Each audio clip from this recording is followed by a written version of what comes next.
Hello and welcome back. Today we're going to talk about different ways to structure our code using modules. And for that, we're going to use the code that we wrote last time. We briefly spoke about modules in Rescript already, and they are a great way to organize the code. In Rescript, every file is a module, so that's why we can have app.res and app2.res, and in our main.res file, we could just refer to that app or app2, and therefore we don't really need any imports and exports, meaning that if we have a student.res file, we could just refer to this file as a module. The JavaScript output, however, is going to have the require statement or import statement. This means that in our code, we could just create a folder called, let's say, services, and move our to-do service into this folder, just like that.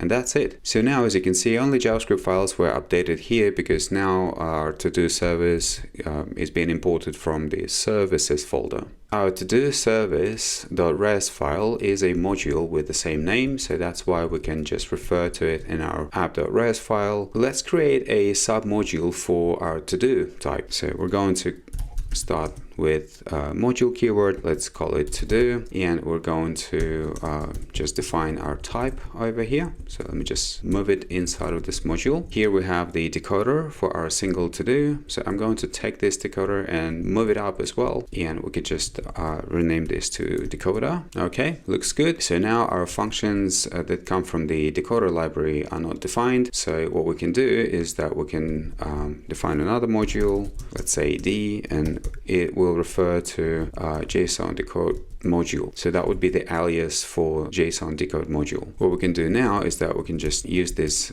D module just like that. Good. So that means that we no longer need to open this JSON decode module. We can just refer to it as D. Same for this array thing. Now our decode to do is defined in our to do module. So what we can do is that we can go to do decoder. In our app.res file, we have this to-do service.todo. This type to-do is no longer defined in this to-do service module. Rather, it is defined in a to-do module. So we just have to update these references over here, and we should be good to go. Same for app2.res. And in principle, that would be enough. However, we can take it one step further, and let's create another folder called models. And in this models, we're going to create a new file called todo.res. Having this file, we can take all of this content from our module to do and move it to another file, and we can just delete this module. So now we just need to move our D into this module, into this scope, and update our app.res file. We can do it just like that. Same for app2.res.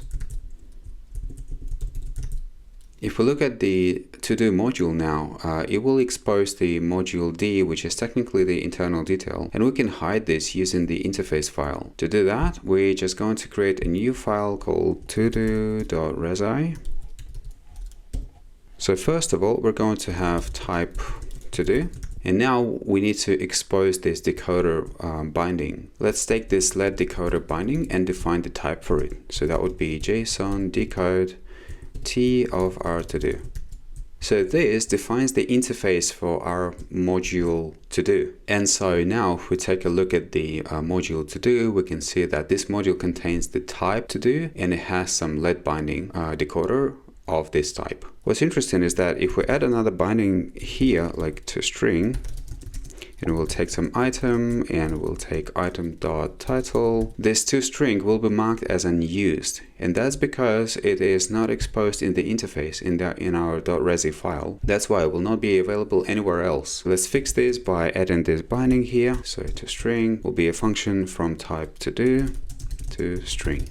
This approach helps us to hide certain implementation details. What I mean is that our users don't really care about what shape to-do is. We know that there is an interface to use the decoder for our to-dos and to turn a to-do, whatever it is, into a string. By the same token, we can define the module for array of to-dos in our to-do service. So we're going to have module to-dos array, and we can define the type T for our to-dos.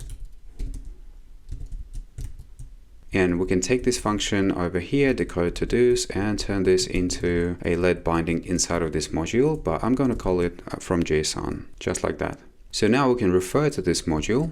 So to-do array from JSON. And we can use this module in our app.res file like so. We could use to-do service, to-dos array.t. And the same for app2.res. And again, if we look at our to-do service module, it has certain things that we don't really care about. So let's create the interface file for it. I'm going to create a new file, to-do service.resi. And immediately certain types and let bindings in our service become unused because they are not available for other places because we have this interface file. And to fix that, we can just define the interface for our to-do service, and this module will expose a submodule, to-dos array, and a load function.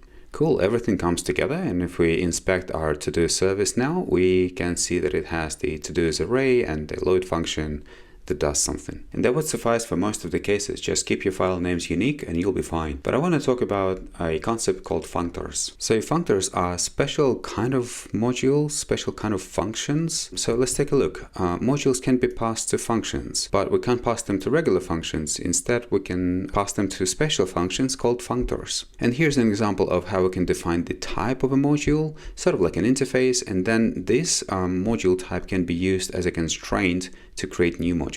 In our case, in the to-do service, what we can do is that we can define, let's say, two modules like that, toString and decodable. And then we can define the make array to-dos module like that. And this functor is going to take two arguments, decodable and toString. We can create the type that this module will expose. And I'm going to define the from JSON function like so. And it uses the decodable constraint so that we know that in order to construct this module, we need to pass another module that has the decoder on it. And finally, I'm going to define this toString function that takes our t, whatever that is, and turns us into a string, and we know that the item should have toString method. So whatever this item in the array is, we should be able to stringify it. If we save the file, we can see that this module is unused. So let's use it. We can construct our to-dos array using this module make array to do. Now we know that this functor requires two other modules, the decodable and toString. And luckily, we've got our to-do that contains this decoder and toString bindings. So that's why we can just pass it twice over here. And now we have the error message that says the type t is required but not provided. And that is because the decodable should have a shape like this. And as we spoke before, in Rescript, it's a convention to have modules expose type called t. So let's follow the convention and we go to our to-dos and we just change this type to t. And same for our resi, that would be t. Here will be t as well. And now we have our t toString. Nice. So everything looks good over here. And we just have to fix our interface. So instead of to-do.to-do, it will be to-do t.